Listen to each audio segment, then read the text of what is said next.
ETF index mutual funds నేర్చుకుని stock మార్కెట్లో రాణించాలనుకుంటున్నారా? వెంటనే ఈ నెంబర్కి కాల్ చేయండి. హలో నమస్తే, వెల్కమ్ టు సుమన్ టీవీ. ప్రస్తుతం మనతో పాటు స్టూడియోలో అడ్వకేట్ మాలతి గారు ఉన్నారు. వీరితో ఈరోజు కొన్ని విషయాల గురించి మనం మాట్లాడదాం. హాయ్ మాలతి. హాయ్. ఇప్పుడు షమీ అఖ్తర్ క్రికెటర్ది కేసు చూసాం ఒకటి సుప్రీం కోర్టులో. తను ఏమనేసింది అని అంటే వాళ్ళ వైఫ్ ఆఫ్టర్ డివోర్స్ ఆల్సో తనకి ఇస్తున్న మెయింటెనెన్స్ మీద సరిపోవట్లేదు, ఇంకా కొంచెం ఎక్కువ పెంచి ఇవ్వమని అంటున్నారు. So details on this. So ఈ కేసు ఏం జరిగిందంటే షమీ అఖ్తర్ వాళ్ళ వైఫ్ కేసు ఫైల్ చేసినప్పుడు మెయింటెనెన్స్ ఇవ్వడం జరిగింది. ఎంత ఒక 4 లక్షలు పర్ మంత్ గ్రాంట్ చేయడం జరిగింది. ఓకే. 4 lakhs వేసిన తర్వాత ఆమె ఏమంటుందంటే ఆ 4 lakhs నాకు సరిపోవట్లేదు, నాకు అట్లీస్ట్ 10 లక్షలు కావాలని చెప్పేసి అప్పీల్కి వెళ్ళింది సుప్రీం కోర్టుకి. ఓకే. సో సుప్రీం కోర్ట్ 10 లక్షలు యాలిమనీ కేసు నడుస్తుంది. And how long she took this 4 lakhs? ఎప్పటి వరకు తీసుకుంది? రీసెంట్ గానే కొన్ని మంత్స్ నుంచే 4 lakhs తీసుకుంది. Within no time. Appeal అంటే ఒక టైం పీరియడ్ లిమిటేషన్ టైం లో వేయాలి కాబట్టి within no time she filed appeal. Supreme court వేసేసుకుంది.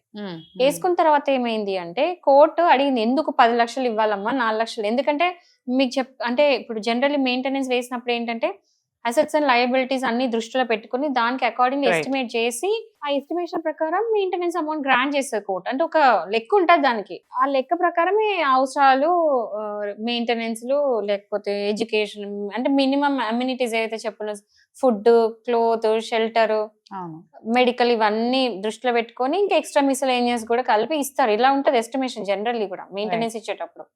So ఆమె లైఫ్ స్టైల్ అకార్డింగ్లీ 4 లక్షలు తక్కువేం కాదు కదా. సో 4 లక్షలు గ్రాంట్ చేసిన తర్వాత లేదు సరిపోవట్లేదు, నాకు 10 లక్షలు ఇవ్వాలి. ఎందుకు అంటే ఆమె ఇచ్చిన రీజనింగ్ ఏంటంటే he lives like a star, luxurious life. Father వచ్చేసి అంత లగ్జరియస్ లైఫ్ లీడ్ చేస్తున్నప్పుడు మరి తనకి పుట్టిన వాళ్ళు ఎందుకు ఇలాంటి లైఫ్ ఉండాలి? సో ఆయనకు తగ్గట్టు లైఫ్ అలాంటి అకార్డింగ్లీ ఉండే లగ్జరియస్ లైఫ్ పిల్లలకు ఉండాలి అని తను అడిగింది. సో కోర్టు ఏమనిందంటే లేదు, మెయింటెనెన్స్ అనేది సంపాదన అనేది అన్లిమిటెడ్ లయబిలిటీ. అంటే సంపాదన అనేది ఎట్లుంటది, ఎంతైనా రావచ్చు, ఫ్యూచర్ లో ఎంతైనా పోవచ్చు కూడా. ఇప్పుడు ఎవరి కెరియర్ కాన్స్టెంట్ కాదు. ఈ మూమెంట్ లో ఇప్పుడు అతను సంపాదించుకుంటాడు, ఆ సంపాదించుకుంది సేవ్ చేసుకుంటాడు, ఆ సేవ్ చేసుకుంది ఫ్యూచర్ లో తనకంటూ మళ్ళీ వేరే ఫ్యామిలీ ఉండొచ్చు, వాళ్ళ పేరెంట్స్ ఉండొచ్చు, మళ్ళీ తర్వాత రిటైర్మెంట్ ప్లాన్స్ ఉండొచ్చు, ఎన్నో ఉంటాయి. తన ప్లాన్స్ తనకు ఉంటాయి కదా. సో ఇక్కడికి ఆగిపోదు కదా, తన లయబిలిటీస్ తనకు ఉంటాయి. సో మెయింటెనెన్స్ అనేది జస్ట్ అవసరం మాత్రమే, అవసరాలకు ఇచ్చేది. ఎందుకంటే నిన్ను నువ్వు పోషించుకుంటలేవు కదమ్మా, నీ భర్తతో నువ్వు ఉన్నప్పుడు నువ్వు ఇంత నీకు ఈ లైఫ్ స్టైల్ నీకు ఉండేది కాబట్టి నువ్వు భర్తతో విడిపోయిన తర్వాత కూడా నీకు అట్లాంటి లైఫ్ స్టైల్ ఇవ్వాలనే ఉద్దేశంతో మెయింటెనెన్స్ ఇస్తారు. ఎందుకంటే ఆమె పోషించుకోలేదు కాబట్టి. జనరల్ మెయింటెనెన్స్ ఎవరికి ఇస్తారు? వెల్ క్వాలిఫైడ్ ఎర్నింగ్ ఉమెన్ కి ఇవ్వట్లేదు, ఇవ్వరు కూడా. ఎవరికి ఇస్తారు? ఎవరైతే తనను తాను కనీసం పోషించుకోలేని స్థితిలో ఉండి తన లైఫ్ అంతా ఫ్యామిలీ కేటాయించింది, ఇప్పుడు డివోర్స్ అయిపోయిన తర్వాత ఎటుగాని స్థితిలో ఉన్నప్పుడు మెయింటెనెన్స్ అవసరం. So it's a necessity basically. So ఇక్కడ ఏంటంటే మెయింటెనెన్స్ అనేది నీడ్స్ కి ఇచ్చేది, అంతేగాని లగ్జరీస్ కి ఇచ్చేది కాదు అని తేల్చి చెప్పింది. అండ్ ఇంకోటి ఏంటంటే ఇన్ఫ్లేషన్ ఉంటది, అంటే రేట్లు ఇయర్ టు ఇయర్ రేట్లు పెరుగుతూ ఉంటాయి. సో అలాంటప్పుడు మేబీ అట్లా అంటే ఇయర్లీ ఇంత పర్సెంటేజ్ ఆఫ్ అమౌంట్ పెంచడం అని అడగడం మళ్ళీ డిఫరెంట్. ఎందుకంటే రీసెంట్ గా ఒక కేసు ఫైల్ అయింది సుప్రీం కోర్టులో. ఆమెకు ఆల్రెడీ 50,000 మెయింటెనెన్స్ ఆల్రెడీ అలాట్ అయిన తర్వాత ఏమైందంటే ఒక 4-5 years అయిన తర్వాత ఆమెకి ఆ డబ్బులు సరిపోవట్లేదు. ఎందుకంటే ఆమె చైల్డ్ కి సరిపోవట్లేదు. అండ్ వాళ్ళ హస్బెండ్ ఆల్రెడీ ఇంకొక 2 పెళ్లి చేసేసుకున్నాడు. మళ్ళీ ఆ పెళ్లి అయిన తర్వాత ఇంకో బేబీ కూడా ఉన్నారు, అంటే సెకండ్ వైఫ్ ఇంకో సెకండ్ చైల్డ్ కూడా ఉన్నారు. సో ఆయన లయబిలిటీస్ ఉన్నాయి. బట్ ఇలాంటి సిచ్యువేషన్ లో కూడా సుప్రీం కోర్ట్ ఏం చేసింది, 50,000 నుంచి 70,000 పెంచింది, ఇంక్రీజ్ చేసింది. ఎందుకు చేసింది అంటే ఇక్కడ మెయిన్ చూడాల్సింది ఇన్ఫ్లేషన్. రేట్లు పెరుగుతుంది. పోయిన 3-4 years బ్యాక్ ఉన్న అంత రేట్లు ఇప్పుడు లేవు.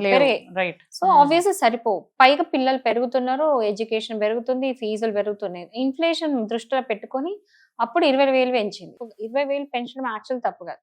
బట్ 50 నుంచి టక్కున 1,00,000-2 లక్షలు అడిగే ఆడవాళ్ళది అది తప్పు. సో ఇక్కడ జరిగింది కూడా అంతే. సో సుప్రీం కోర్ట్ ఏం చెప్పిందంటే వాళ్ళ వైఫ్ కి ఇలా కాదమ్మా, ఇది లగ్జరీస్ కి ఇచ్చేది కాదు, ఓన్లీ నీడ్స్ కి ఇచ్చేది అని చెప్పేసి చెప్పడం జరిగింది.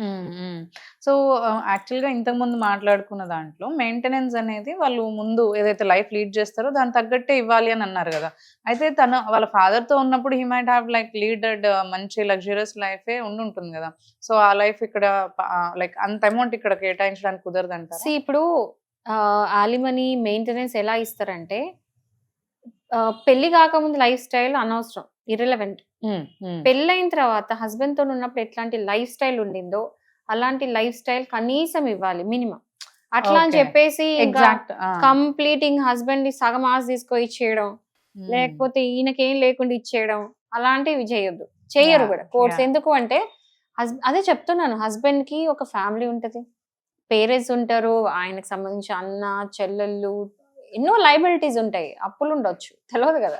రైట్. అండ్ ఫ్యూచర్ గా రెండో పెళ్లికి ఉండొచ్చు. ఉండొచ్చు. అప్పుడు ఇంకా ఆయన సంపాదించిందంతా వైఫ్ కి అన్నట్టు. సరే కలిసి ఉన్నప్పుడు అంటే వేరు, ఎందుకంటే కలిసి ఉన్నప్పుడు వైఫ్ లాగా ఉంది, అన్నిట్లో షేర్ ఉంది కాబట్టి తనది నాది నాది తనది అనో ఫీలింగ్ ఉంటది, అన్నిట్లో పంచుకుంటారు కాబట్టి అది వేరు. కానీ ఇంకా విడిపోయిన తర్వాత ఎవరి లెక్కలు వాళ్ళకే కదా. సో బేసిక్ నీడ్స్ అయితే చూస్తారు, ప్లస్ ఏంటంటే at least minimum life style, maximum life style కాదు అక్కడ, minimum Minimum life basic style అని needs, ఇవ్వాలి అనే right. దృష్టిలో ఇస్తారు. సో ఇక్కడ అదే ఇచ్చింది కోర్ట్, ఏమి ఇచ్చింది, మినిమం లైఫ్ స్టైల్ ఇచ్చింది, 4 lakhs ఇచ్చింది. ఆమె లగ్జరీస్ అడుగుతుంది, 10 లక్షలు అడుగుతుంది. సో అక్కడ లేదు అంత ఇవ్వడానికి కుదరదు అని చెప్పేసి సుప్రీంకోర్టు చెప్పడం జరిగింది అనమాట. కొంతమంది ఏంటంటే నేను వింటుంటాను, ఆస్తి ఉంటది కదా, అందులో కూడా వాళ్ళు ఏమైనా కొనుక్కుంటే లేదు నాకు అందులో అది కావాలి, లేదంటే ఈ ఇల్లు ఏదన్నా ఉంటే ఆ ఇల్లు కావాలని అట్లా అప్లై చేస్తుంటారు. అలా చేయొచ్చా అందులో నిజంగా? ఒకటండి, ఇప్పుడు ఏదైతే సెల్ఫ్ అక్వైర్డ్ ప్రాపర్టీస్ ఉంటాయో హస్బెండ్ కి, అందులో నాకు నువ్వు కొనుక్కున్నావు కదా నాకు సగం ఇచ్చే అనడానికి ఉండదు. మెయింటెన్స్ అడగండి, ఆలిమని అడగండి, అంతేగాని నువ్వు కొనుక్కున్నావు నాకు ఇచ్చే అంటే ఎందుకు, నీ కోసమే కంప్లీట్ కొనలేదు, ఫ్యామిలీ కోసం కొన్నది. అంటే ఫ్యామిలీ అంటే ఓన్లీ వైఫ్ కాదు కదా, ఫ్యామిలీలో అందరూ వస్తారు.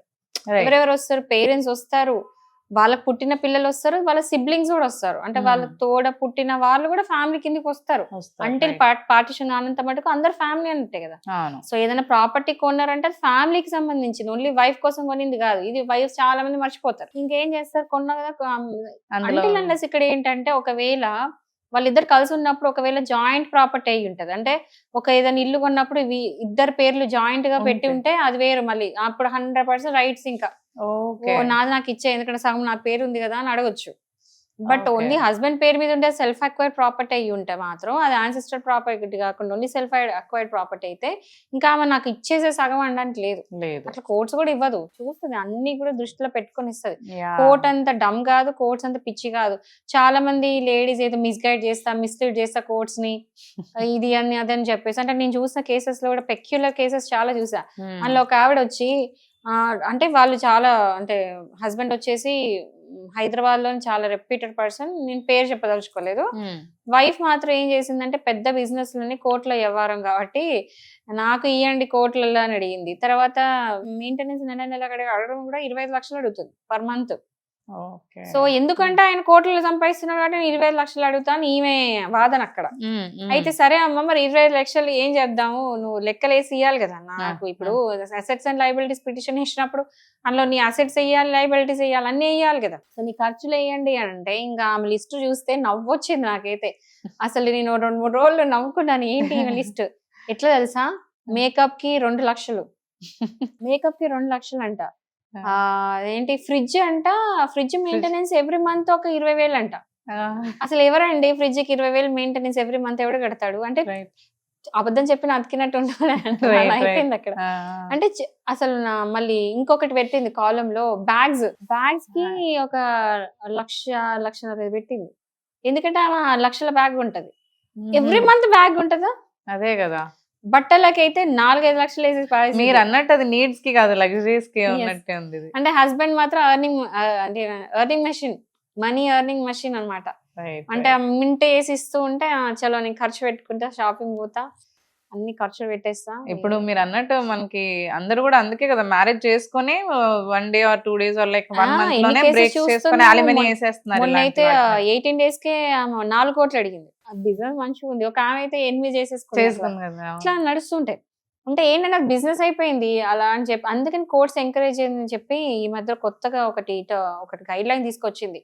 అట్లీస్ట్ మ్యారేజ్ లైఫ్ 7 years వరకు ఉండాలని చెప్పి. ఆలిమనీ నువ్వు అంత డిమాండ్ ఆలిమనీ చెయ్యాలంటే, నీకు అంత అడిగినంత ఇవ్వాలంటే కనీసం 7 years ఆఫ్ మ్యారేడ్ లైఫ్ అయి ఉండాలి. ఎందుకంటే 7 years అంటే జోక్ కాదు, ఆమె లైఫ్ అంతా నిజంగా కూడా ఫ్యామిలీకి పెట్టేసి ఉంటది. అలా ఇవ్వడం తప్పలేదు, కానీ ఇట్లా స్టూపిడ్ గా డిమాండ్ చేయడము, మేకప్లకి వాటికి వీటికి డిమాండ్ చేయడం అయితే అసలు ఆశ్చర్యం, అంటే నవ్వొస్తుంది ఏంటి. అండ్ అంటే దాన్ని సిగ్గుపడరు, డైరెక్ట్ వేసేస్తారు నాకు కావాలి దీనికి ఇంతే, నేను ఎందుకంటే నేను అప్పుడు ఇంత ఖర్చు పెట్టేదా నాకు ఇప్పుడు కావాలి, అలానే ఆలోచించే లేడీసే ఉన్నారు యాక్చువల్ గా. కానీ అప్రిషియేట్ చేయొచ్చు కొంతమంది. ఇప్పుడు సెలబ్రిటీస్ లో ఫిల్మ్ ఇండస్ట్రీ నుంచే కాదు, మనకు ఆ పేర్లు తెలిసినవే, బట్ వాళ్ళ పేర్లు మెన్షన్ చేయడం ఎందుకు కాదు చెప్తున్నా.